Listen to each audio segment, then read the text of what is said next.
So today I want to talk about the next catalyst that we might have in the economy. So what might trigger a either a bull market or a bear market or some type of crazy next big thing in the market? What will happen and what could trigger that?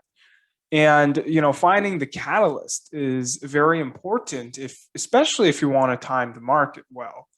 And some people say time in the market is better than timing the market. And I think, to some degree that's true, except if that's all you do, you're going to become rich very, very slowly. And you're not going to be making too much money very quickly. And when I say this, I don't mean you should go in and day trade with all your money. And in fact, I actually found this one chart or this one graph that shows the earnings of, let's say, stocks. And most of the earnings of the stocks comes in the period where the stocks are not traded. So, when the markets close, that's when stocks usually make most of their gains.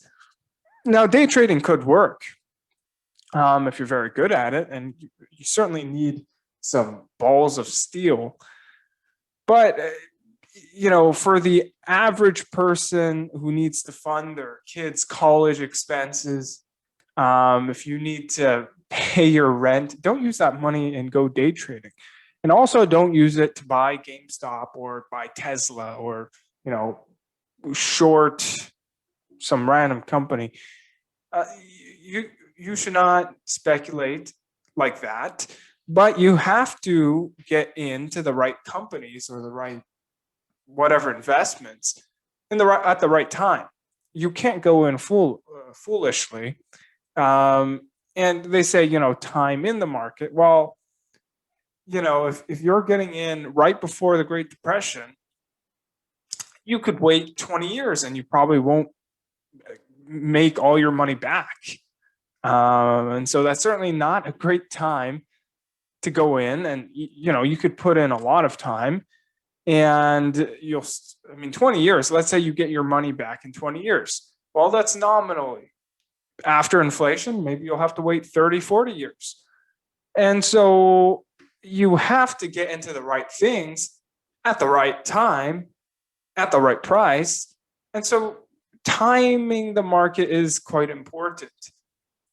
Now, finding the catalyst is kind of key to, a big thing in finding, let's say, recessions and whatever bear markets. And sometimes you'll have a catalyst that fuels a bull market. Although bear markets are much more common, there are much more common catalysts for bear markets than bull markets. And for example, COVID, that was a that was a big thing. That just that made the stock markets plummet, and that was also because the markets were overvalued anyways. And if you were looking at the yield curve back in 2019, it was already inverted, and so the markets were already due for a recession. Except COVID, you could say, made it speed up, and that was a catalyst. And a catalyst is something that I guess you could say causes either something like a recession or a bull market or something like this to happen. And to find these, it's kind of first of all, you have to know, well, what is impactful enough. And it's difficult to find these things because you don't know what COVID is. You don't know how many people are getting infected. You don't know how many people are dying. You don't know how many lockdowns you're going to get before it happens. And we think that COVID is going to go away now. It's everybody's getting vaccinated, and cases are dropping, deaths are dropping.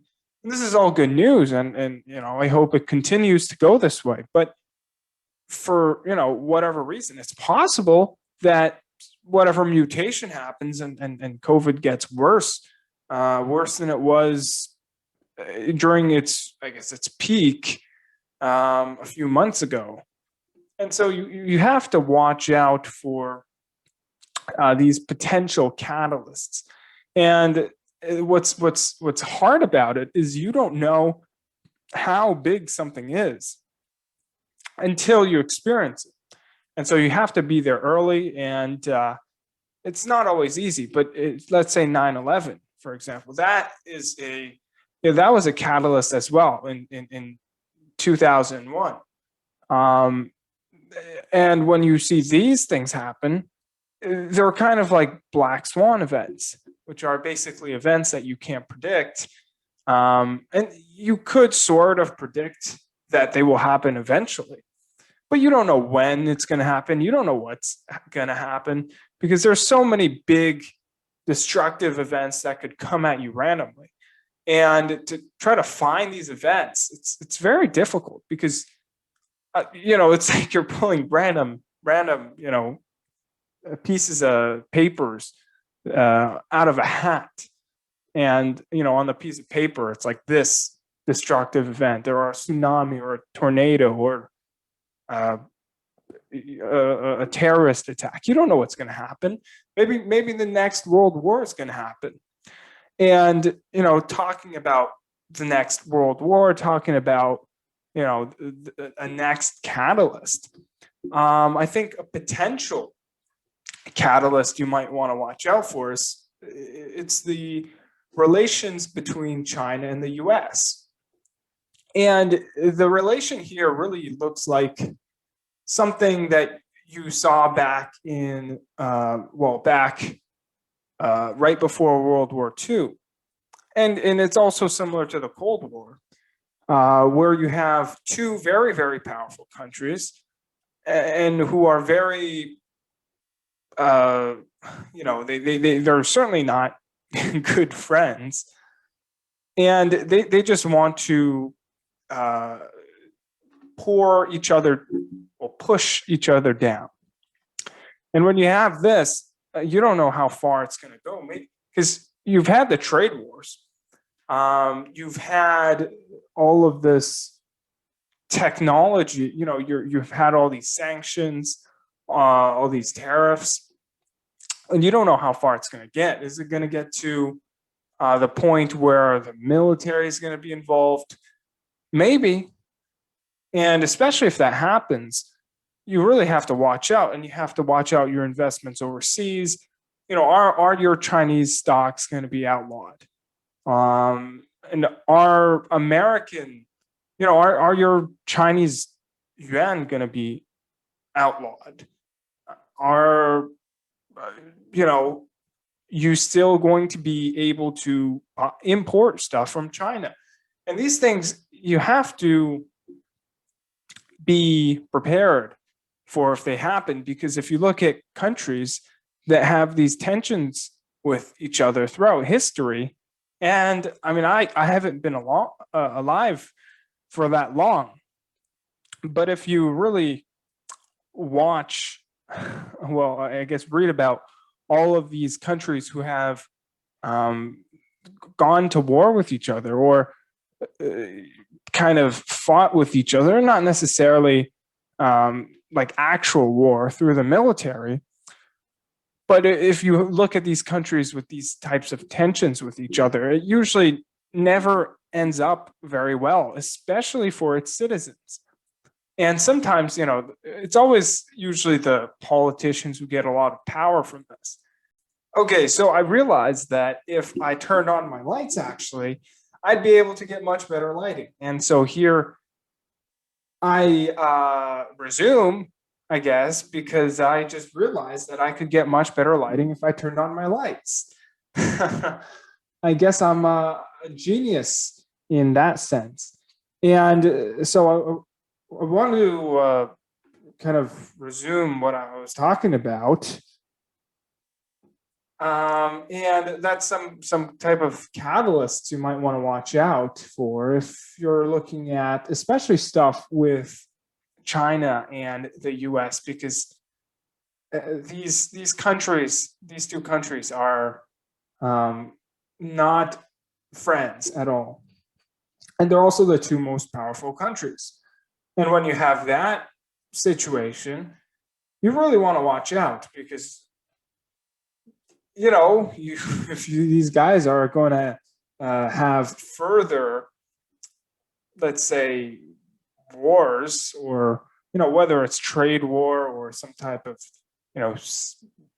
other type of conflicts, and not necessarily a military war, but that's possible.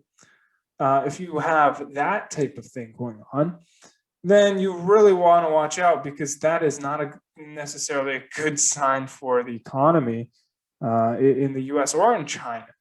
And so if that's the case, and if you see some type of thing happening there, some event that could really trigger a recession or like some type of war, you really might want to focus in some other countries that are not involved in or too closely attached to US or to China, and don't have too big of a relationship with these countries, friendly or unfriendly. And some of the potential catalysts that you might see in the US and China especially is, I think Taiwan is a big one right now. China wants Taiwan. China says Taiwan's a part of China, and the U.S. says, well, I think a lot of Americans say, Taiwan's a country, Taiwan independence, and so these two sides are going at it. And if China wants to, let's say, take over Taiwan or impose more control over it, then the US might get involved because we know that America loves getting involved in business. America loves, going to every country and just meddling with whatever social, political, economic, military event that's happening there. America loves it. And I think that's a reason why we just bombed, or well, not we, but America just bombed Syria. I guess it happens. And so Taiwan's a pretty big friend of America. And if Taiwan is threatened by China, then you could probably expect America to come in and to aid Taiwan. And the thing with Taiwan is it's sort of difficult for China to, let's say, take over Taiwan. Hong Kong is kind of different because Hong Kong, they're under the one country, two systems thing. But in Taiwan, it's kind of like, they kind of function more as a country than Hong Kong and China does. And another issue with, another thing preventing China from, let's say, imposing a lot more control on Taiwan is you have Taiwan, which is as a let's say as a place. I don't want to go into whether it's a country or not, but let's say Taiwan as a place is wealthier than China. Let's say GDP per capita. So what how much wealth the average person has. Taiwan as a whole is wealthier than China as a whole per person on average.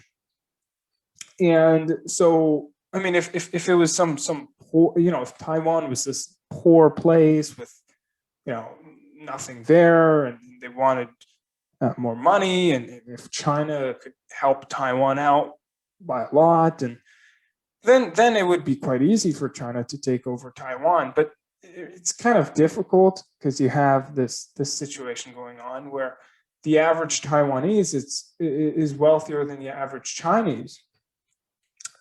But if it does happen, that is surely a catalyst you could watch out for. And nowadays, you have all these protests everywhere.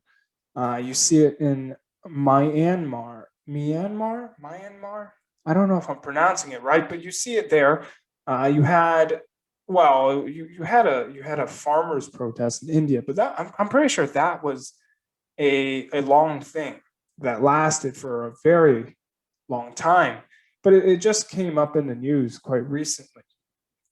And of course, in America, you have the Black Lives Matters protest, which not going to talk about too much in this episode, but you're seeing all these protests everywhere around the world, and right now in the world, I'd like to say there's no place in the world that is, let's say, that is obviously a good place. Let's say you go back 30 years ago. America was obviously a good place. You could tell that this place had, a lot of growth potential. It was a very individualistic, free place with a lot of growth potential. And same thing with China 30 years ago. China 30 years ago did incredibly well. Nowadays, China, if you look at it, it still has room to grow. But on a long-term trend, it does not look like it's going to be a very, let's say, peaceful growth from now on, especially if you look at its relations with the whole world and especially with the United States. So if you look at the United States and its growth over the last 20 years, and you look at how much growth it has left to go, and if you look at its economic policies, especially, they're not pointing towards a good long-term direction. Biden, he's trying to give the whole world higher corporate taxes. The United States, the country that's supposed to stand for, capitalism, that's supposed to stand for, freedom, that's supposed to stand for individualistic behavior, trying to make the whole world less free, trying to make the whole world pay higher taxes. It doesn't make any sense. And if you look at how America came to be, how America became so great, how it became so wealthy, it became so wealthy by using the principles that are exactly the opposite of what we're moving towards today. And so America, and especially where the American economy right now, I think, is at its peak in the short run, I guess you could say.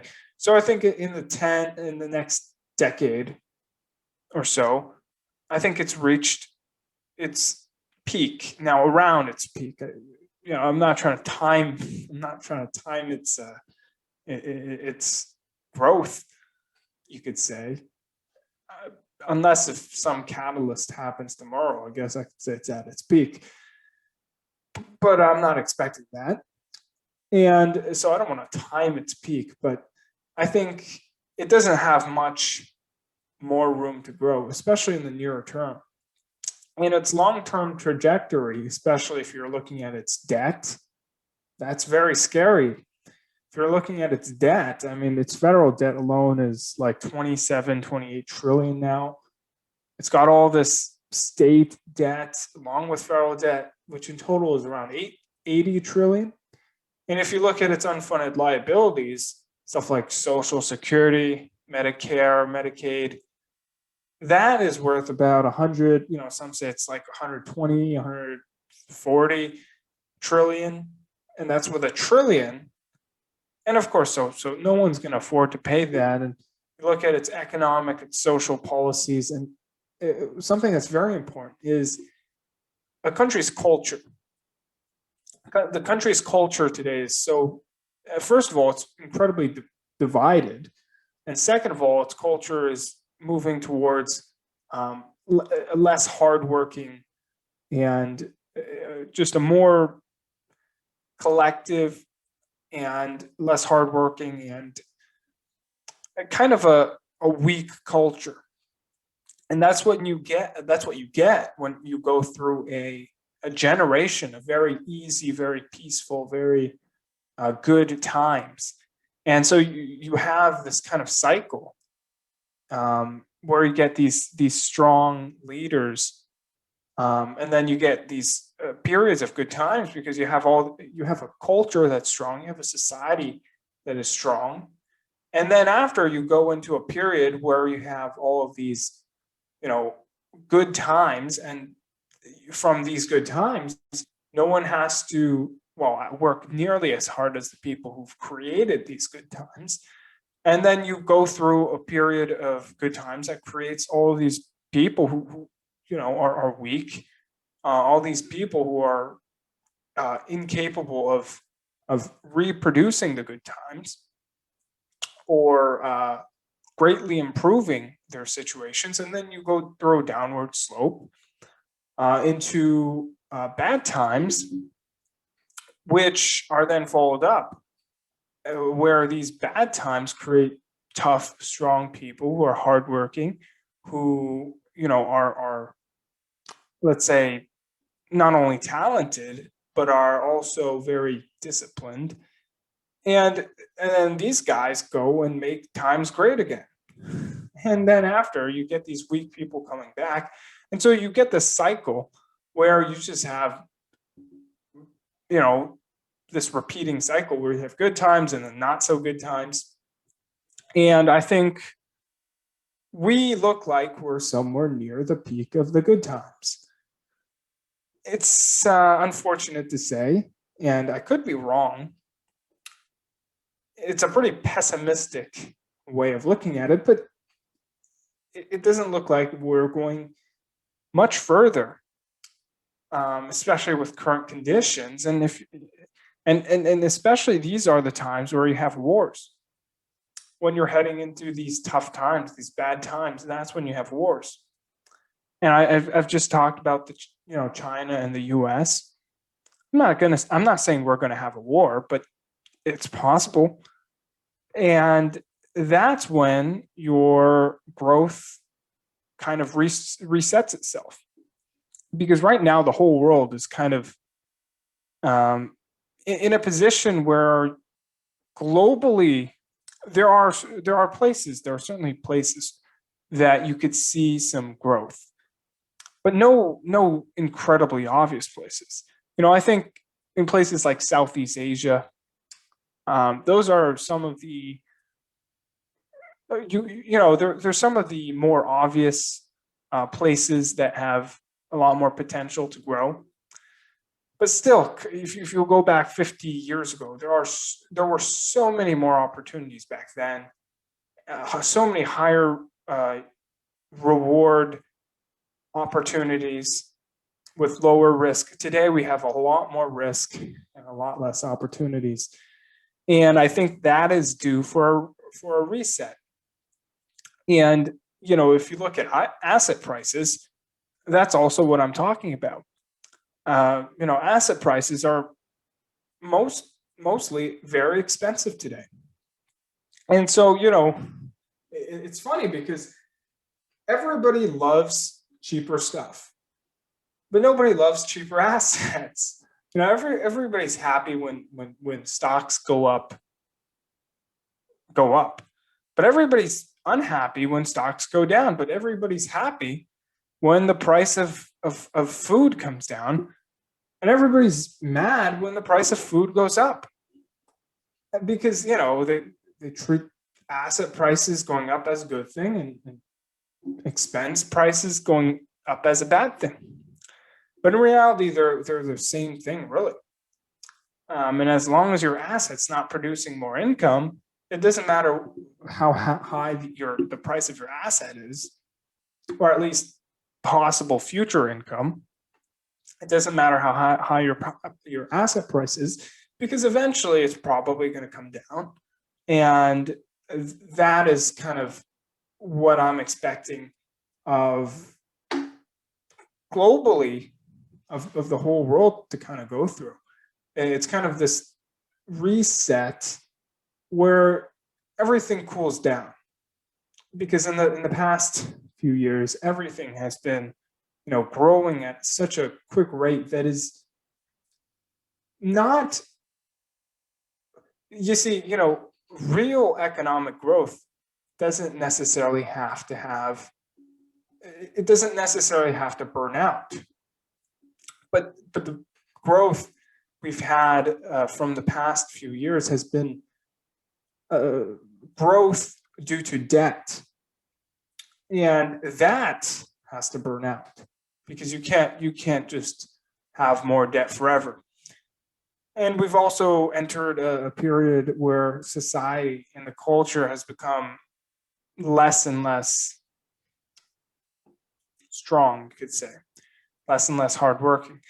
And through this, we're probably going to see some type of global reset, you could say, in asset prices, in living conditions, in, maybe even in the peace of the world.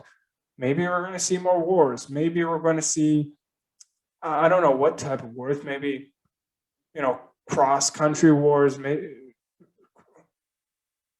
not talking about the running, if that's what you're thinking, cross-country, but I'm talking about, from country to country. You might see some more of those. You might see some civil wars. I don't know. I mean, if you're looking at the US right now, it's incredibly divided. I don't know if it's most divided in history, but it is incredibly divided, especially when Trump was on. That's when the US was really divided. Nowadays, the president's, President Biden, he's not going on Twitter tweeting random stuff every few hours. So I guess people aren't as mad anymore, but it's still a pretty divided country. And so I don't really know what to expect. And if you're looking for the next catalyst, I guess always expect for the best, but prepare for the worst. And that is all for today.